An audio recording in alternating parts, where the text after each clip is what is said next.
ini adalah komitmen Pak Anies dalam rangka menunaikan janji-janji politiknya waktu dia kampanye. Dan ini menunjukkan bahwa Anies adalah seorang yang gentleman. Sebagian besar daripada janji-janji politiknya waktu kampanye satu persatu sudah dipenuhi. Dan ini tentu membuat nama Pak Anies semakin baik di mata masyarakat, konstituen. Dan inilah yang ditakutin oleh orang-orang yang kontra dengan Pak Anies. Bisa-bisa Anies menjadi the next superstar.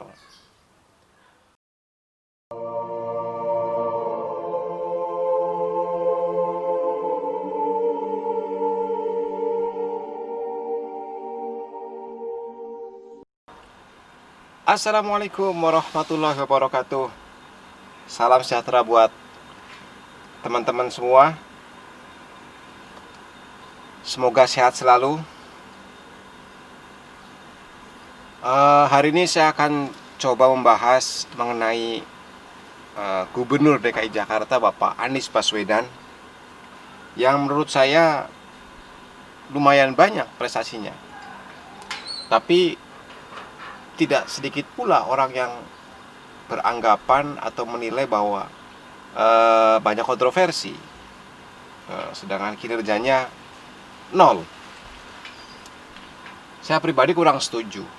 Saya pribadi menilai bahwa Pak Anies itu cukup banyak prestasinya dan banyak juga yang dia lakukan, termasuk dia sedang berusaha sekuat tenaga dia untuk merealisasikan janji-janji kampanyenya.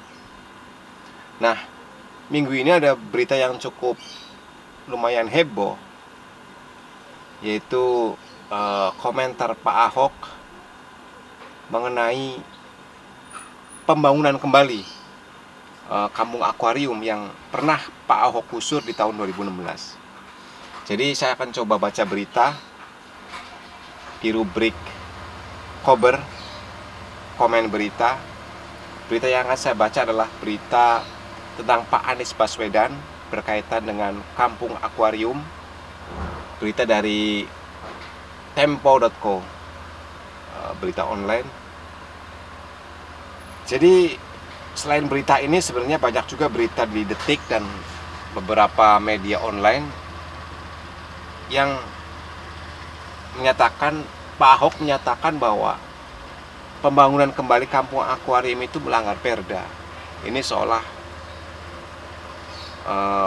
sebuah serangan kepada Pak Anies dari Pak Ahok. Jadi ini semacam babak baru, Ahok versus Anies.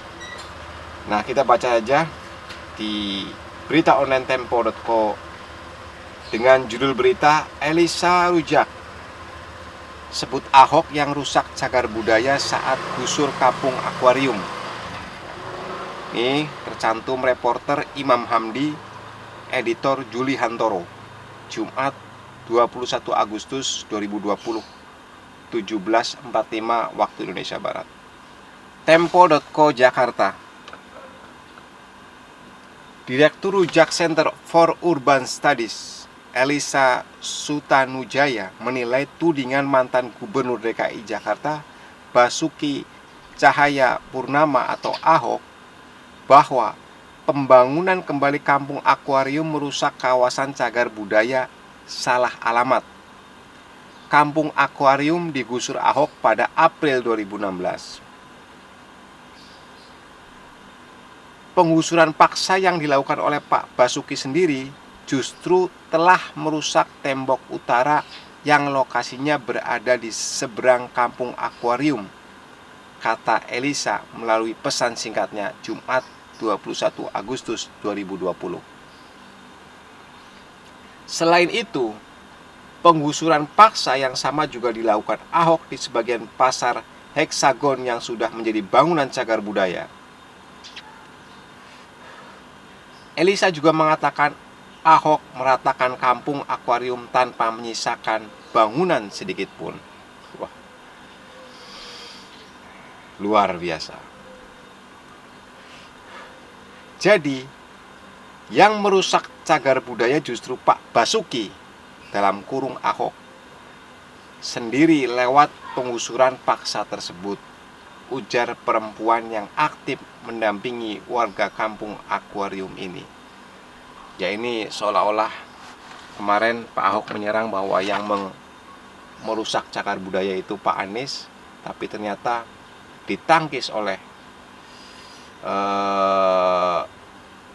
seorang aktivis bernama Elisa Rujak yang menyebut bahwa ternyata menurut dia yang merusak itu bukan Pak Anies, tapi malah Pak Ahok sendiri yang menggusur habis tanpa menyisakan satu bangunan pun. Wah, ini seperti uppercut yang ditangkis kemudian menjadi senjata makan tuan. Ahok sebelumnya menilai pembangunan kampung akuarium oleh Anies hanya untuk menunaikan janjinya kepada konstituen saat Pilkada 2020. Ini kutipannya, sayang saja ada peninggalan cagar budaya dan kawasan kota tua dirusak hanya mau menyenangkan konstituen, kata Ahok melalui pesan singkatnya Kamis 20 Agustus 2020. Jadi kalau kata Pak Ahok, jangan nurutin konstituen, jangan ikutin konstituen, tapi konstitusi dong ya, di berita yang lain. Menurut Ahok, semestinya Anies menjadi pejabat negara yang mengutamakan konstitusi. Nah, ya ini. Ketimbang mempertahankan konstituen. Apalagi hingga saat ini belum ada peraturan daerah yang bisa mengizinkan pembangunan pemukiman di kawasan cagar budaya tersebut. Saya tidak tahu apakah ada perda baru yang ubah semua tata ruang di DKI, khususnya kawasan kota tua dan kampung akuarium, kata Ahok. Setahu komisaris utama Pertamina itu, kawasan kampung akuarium dulunya adalah pasar heksagonal yang menjadi pusat wisata dan UMKM. Namun, Ahok prihatin kawasan pasar bersejarah yang dulu pernah ada justru bukan dibangkitkan, malah bakal dijadikan kampung susun atau pemukiman warga. Rumah atau rusun atau rumah lapis istilahnya bisa dibangun di mana saja. Penjaringan dan Daan Mogot sudah dibangun rusun tingkat 20 lantai, kata Ahok. Semua bisa tinggal di sana dan penduduk asli akuarium bisa dikasih hak dagang di sana jika jadi destinasi turis. Ya, tinggal di Daan Mogot tapi suruh dagang di kampung akuarium, ya kejauhan. Sedangkan kebanyakan di kampung akuarium itu kan ekonomi menengah ke bawah, jadi tentu warga kampung akuarium keberatan. Ya, itu beritanya.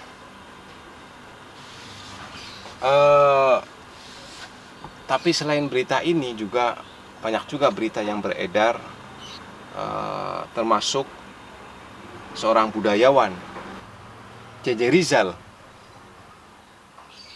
yang menyatakan bahwa soal kampung susun akuarium di cagar budaya boleh saja. Itu juga ada beritanya di Tempo. Jadi setiap orang punya perspektif atau pendapat atau pandangan yang berbeda-beda soal kampung akuarium. Tapi kalau menurut saya, ini adalah komitmen Pak Anies dalam rangka menunaikan janji-janji politiknya waktu dia kampanye, dan ini menunjukkan bahwa Anies adalah seorang yang gentleman. Sebagian besar daripada janji-janji politiknya waktu kampanye satu persatu sudah dipenuhi, dan ini tentu membuat nama Pak Anies semakin baik di mata masyarakat konstituen, dan inilah yang ditakutin oleh orang-orang yang kontra dengan Pak Anies. Bisa-bisa Anies menjadi the next superstar, mungkin menjadi capres 2024. Nah, ini yang mungkin akhirnya banyak orang yang gak suka Pak Anies dan selalu menggoreng apa saja yang dilakukan Pak Anies, termasuk pembangunan kembali kampung akuarium ini. Masing-masing boleh berpendapat, silahkan. tentu Pak Anies bukan orang yang bodoh. Tentu Pak Anies adalah orang yang punya pengalaman, orang yang pintar, yang sudah membaca aturan-aturan main dalam pemerintahan, dalam mengelola DKI Jakarta ini. Dan tentu pembangunan kampung akuarium ini udah diperhitungkan dari sisi hukum dan berbagai macam sudut pandang. Saya pribadi ingin agar Ahok versus Anies babak baru ini di kampung akuarium ini menjadi topik bahasan atau bahan diskusi di ILC tanggal 25 Agustus 2020 di TV One Indonesia Lawyers Club. Mungkin akan seru ya, atau mungkin di Mata Najwa tanggal 26 Agustus 2020 di Trans 7, atau The Rossi di Kompas TV, atau mungkin Dua Sisi di TV One juga tanggal 26. Ini mungkin akan menjadi sebuah topik yang seru dan panas untuk menjadi bahan diskusi. Itu harapan saya. Terima kasih. Sampai jumpa di video-video saya berikutnya. Jangan lupa subscribe. Salam sejahtera buat kita semua. Assalamualaikum warahmatullahi wabarakatuh.